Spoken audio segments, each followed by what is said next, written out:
તો આગળ સમાચારમાં વાત કરીએ। સમાચાર અમદાવાદથી સામે આવ્યા છે, જેમાં અમદાવાદના સરસપુરમાં મામેરાના દર્શન। તો રણછોડરાયજી સરસપુરમાં આજે મામેરાના દર્શન કરવામાં આવશે। લોકો દર્શન કરવા માટે પહોંચ્યા। ભાવિ ભક્તો માટે મામેરું દર્શનાર્થે ખુલ્લું મુકાશે। જેમાં જગન્નાથજીનું લાખેણી મામેરું દર્શનાર્થે ખુલ્લું મુકાશે। 11 થી રાતે 9 વાગ્યા સુધી આ મામેરું દર્શનાર્થે ખુલ્લું રહેશે। ભગવાન જગન્નાથજીને સોના ચાંદીના અલંકાર અર્પણ કરવામાં આવ્યા। તો બહેન સુભદ્રાજીને પાર્વતી શણગાર અર્પણ કરાશે, જેમાં ભાઈ બળદેવને સોના ચાંદીના અલંકારો અર્પણ કરવામાં આવશે। ભક્તો વહેલી સવારથી છે તે પહોંચ્યા છે। બહેન સુભદ્રાજીને પાર્વતી શણગાર કરાશે અર્પણ। ભાણેજોના મામેરા જેવા શ્રદ્ધાળુઓની ઉમટશે ભીડ।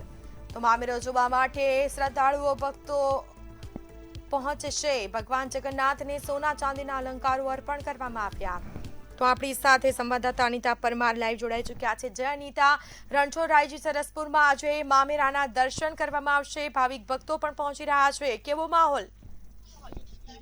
ચોક્કસથી સ્મિતા, આજે ભગવાન જગન્નાથજીનું જે મોસાળ છે સરસપુર, ત્યાં મામેરાઓ જે છે તે દર્શનાર્થે મૂકવામાં આવ્યું છે।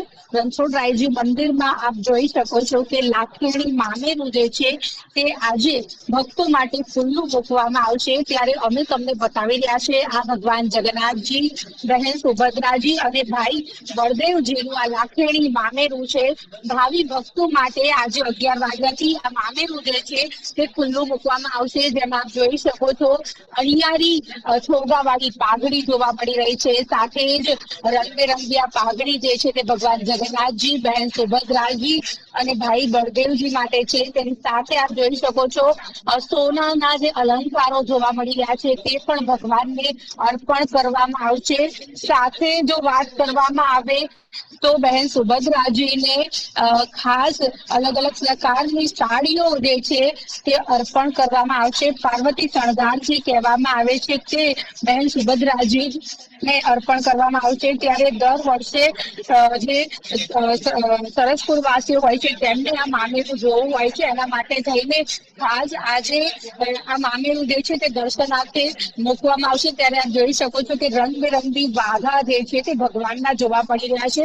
આ વખતે ભગવાન રજવાડી વસ્ત્રો પહેરીને દર્શન આપવાના છે। ત્યારે આ લાખેણી મામેરું જે છે તે અત્યારે હાલ જોવા મળી રહ્યું છે, જેમાં મામેરામાં આપ જોઈ શકો છો કે ભગવાનને સોનાના જે હાર જે છે તે જોવા મળી રહ્યા છે। આ વખતે મોરપંખની થીમ જે છે તે રાખવામાં આવી છે અને આ થીમ મુજબના આપ જોઈ શકો છો કે ભગવાનના વાઘા અને તેમના મુગટ જે છે તે જોવા મળી રહ્યા છે। આ જે મામેરું અમે તમને બતાવી રહ્યા છીએ એમાં બહેન સુભદ્રાજી માટે ચાંદીના અલંકારો પણ જોવા મળી રહ્યા છે। આ સાથે આપ જોઈ શકો છો કે અલગ અલગ પ્રકારના આ વસ્ત્રોની સાથે અલગ અલગ પ્રકારના અલંકારો જે છે તે બનીને તૈયાર થઈ ગયા છે। સાથે જ આપ જોઈ શકો છો તેમના માટે ડ્રાયફ્રૂટ પણ મૂકવામાં આવ્યા છે।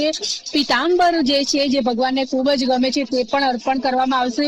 બહેન સુભદ્રાજી માટે આપ જોઈ શકો છો કે આ વખતે પિંક કલરના કપડા એટલે કે વાઘા જે છે તે તેમને આ વખતે અર્પણ કરવામાં આવશે। પાર્વતી શણગાર જે કહેવામાં આવે છે તે પાર્વતી શણગાર આખો જે છે તે મામેરા દર્શનમાં અત્યારે હાલ મૂકવામાં આવ્યો છે। ત્યારે વિશેષ પ્રકારની આ સાડીઓ જોઈ શકો છો, જેમાં પટોળા પણ જોવા મળી રહ્યા છે અને આ તમામ શણગાર જે છે તે આજે ભક્તો જોઈ શકશે। ભક્તોને દર વખતે આ મામેરા દર્શનનો ખૂબ જ ઉત્સાહ હોય છે। ત્યારે આજે દિવસ છે જ્યારે વહેલી સવારે 11 વાગ્યાથી રાતના 9 વાગ્યા સુધી આ મામેરું જે છે તે દર્શનાર્થે મૂકવામાં આવશે અને હજારો ભક્તો જે છે ત્યાં મામેરાના દર્શન કરીને ધન્યતા અનુભવશે। જી બિલકુલ, જાણકારી આપવા બદલ આપનો આભાર। તો ભાવિ ભક્તો માટે આ મામેરું દર્શનાર્થે ખુલ્લું મુકાશે। ભક્તો છે વહેલી સવારથી પહોંચી રહ્યા છે। જગન્નાથજીનું આ લાખેણી મામેરું દર્શનાર્થે ખુલ્લું મુકાશે। તો 11 થી રાત 9 વાગ્યા સુધી મામેરું દર્શનાર્થે ખુલ્લું રહેશે।